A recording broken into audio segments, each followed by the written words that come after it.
देवानियाम अखंड भारत के निर्माता दादा सम्राट अशोक के श्री चरणों में श्रद्धा सुमन अर्पित करते हुए सामाजिक क्रांति के अग्रदूत महामानव महात्मा ज्योतिबा फुले एवं भारत की प्रथम शिक्षिका एवं नारीवादी सोच की ठोस बुनियाद रखने वाली माता सावित्रीबाई फुले के श्री चरणों में श्रद्धा सुमन अर्पित करती हूँ। तत्पश्चात इस भारत के संविधान की रचना करने वाले डॉक्टर बाबा साहब भीमराव अम्बेडकर के श्री चरणों में श्रद्धा सुमन अर्पित करती हूँ।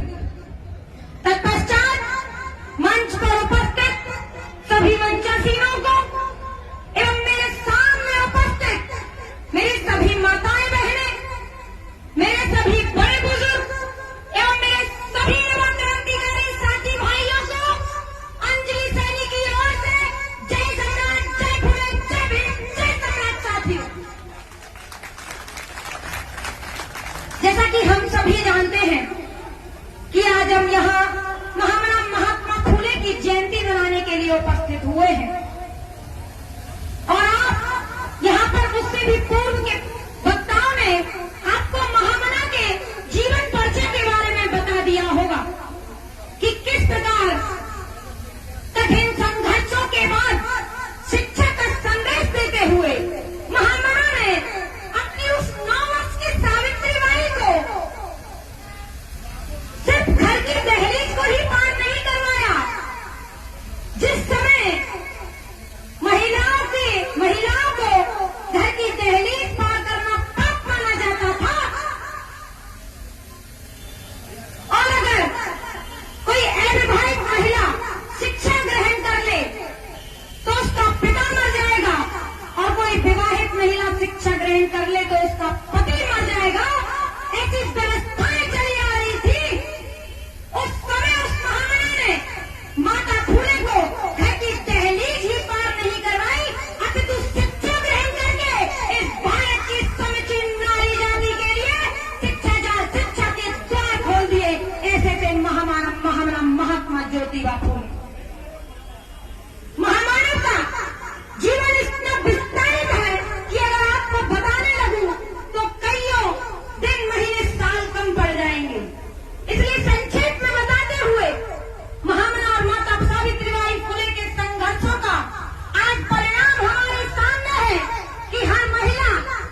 होंगे।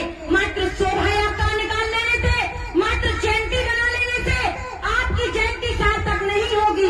आपको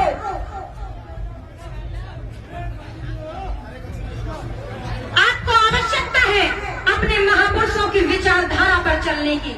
इसलिए मैं आप सभी से यह निवेदन कर रही हूं कि अगर आप वास्तविक रूप से अपने महापुरुषों को सच्ची श्रद्धांजलि देना चाहते हैं तो उनके द्वारा दिखाए गए मार्ग पर चलिए, उनके द्वारा दिखाई गई विचारधारा पर चलिए। जिस दिन आप उनके द्वारा दिखाई गई विचारधारा पर चलेंगे उस दिन परिवर्तन स्वतः ही आपको देखने को मिलेगा। तो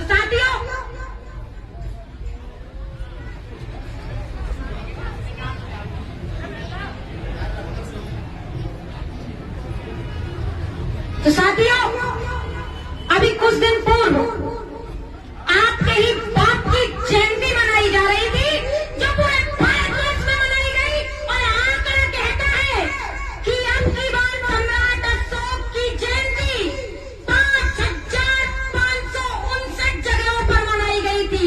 ये आपकी ताकत का नतीजा था, क्योंकि सोशल मीडिया पर आपने आह्वान किया था समाज को कि हमारे सम्राट अशोक की जयंती मनाई जाए।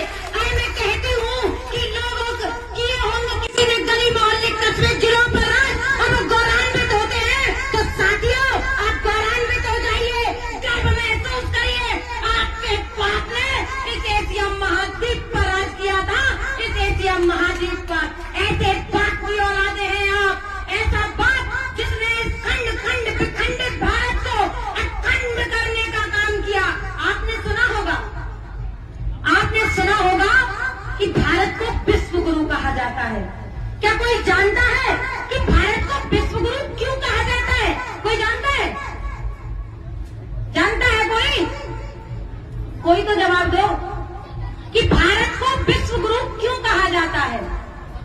मैं बताती हूँ कि आज से 304 ईसा पूर्व जब भारत खंड खंड में विखंडित था, तो हमारे दादा सम्राट अशोक ने इस खंड खंड भारत को अखंड करके एक भारत में 23 विश्वविद्यालयों का गठन किया था, जिसमें तक्षशिला और नालंदा जैसे विश्वविद्यालय थे, जहां से देश विदेश से लोग भारत दीक्षा लेने आते थे, देश विदेश से लोग भारत शिक्षा ग्रहण करने आते थे।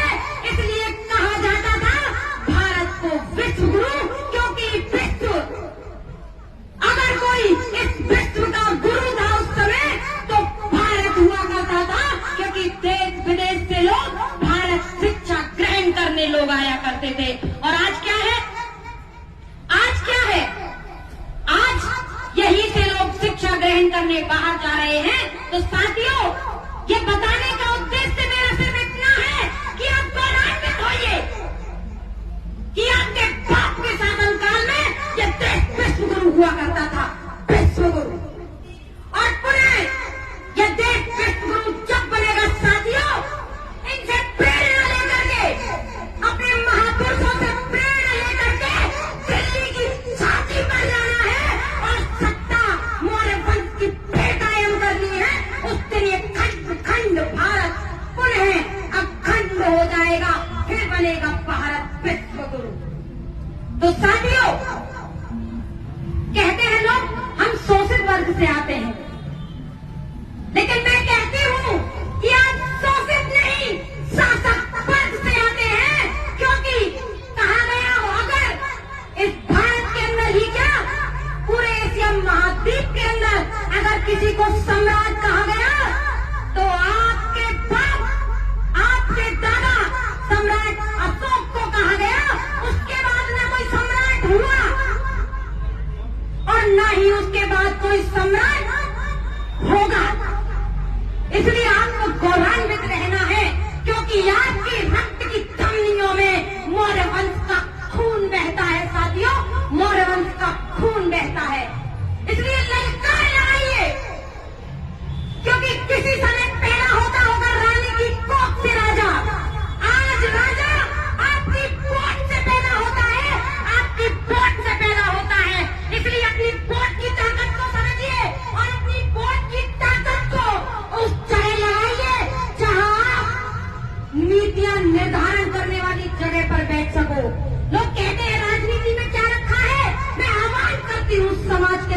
सभाओं का कि आइए राजनीति में जोरों शोरों से आइए, कंधे से कंधा मिलाकर अपने भाइयों का सहयोग करिए और राजनीति में बड़ा चढ़ा करके उन्हें हिस्सेदारी दिलाने का काम करिए। क्योंकि जब आप राजनीति में सशक्त होंगे, राजनीति में सशक्त होंगे तो विधानसभा और संसद में बैठने का काम करेंगे, और जब विधानसभा और संसद में बैठने का काम करेंगे तो वहां से नीतियां निर्धारित होंगी। जब नीतियां निर्धारित होंगी तो आपके बच्चे भी डीएम एसडीएम बनेंगे, विधायक सांसद बनेंगे, न सरकारी नौकरियों में जाएंगे, उच्च शिक्षा प्राप्त कर पाएंगे। इसलिए साथियों, हर बंद ताले की चाबी जहां से खुलती है वो राजनीति है। वो दौड़ गया कि एक समय कहा जाता था कि राजनीति दलदल है। मैं आज कहती हूँ कि राजनीति के लिए मुखर हो जाइए, क्योंकि राजनीति ही हर बंद ताले की चाबी है। जिस दिन आप राजनीति में बढ़ चढ़ करके हिस्सा ले लोगे, उस दिन आपके भाग्य का उदय हो जाएगा। तो एक कुछ पंक्तियों के साथ अपनी वाणी को विराम देना चाहूंगी कि आज के दौर में जो ताकत है वो सत्ता में है, सत्ता में है ताकत। कैसे? एक उदाहरण के साथ बताना चाहूंगी, फिर अपनी बात को विराम दूंगी कि आपने नोटबंदी तो सुनी होगी, सुनिए नोटबंदी। तो नोटबंदी, जब नोटबंदी हुई थी तो प्रधानमंत्री जी बस एक बार टीवी पर आकर बोले थे कि भाइयों बहनों, जो 500 और 1000 के नोट हैं उन्हें आज से बंद किया जाता है। तो उसी दिन से वो 500 और 1000 के नोट बंद हो गए। आपके पास कहीं भी किसी भी भाई के पास उनमें से कोई 500 या 1000 का नोट रखा हुआ है क्या? अभी भी है क्या किसी के पास? होंगे ना किसी न किसी के पास। क्या आप आज उन्हें चला सकते हो? चला पाओगे या नहीं चला पाओगे? नहीं चला सकते। आप तो कहते भाई, एक समय था जब नोटबंदी नहीं हुई थी उससे पहले आप कहते थे लक्ष्मी जी हैं, इनको पूजना है।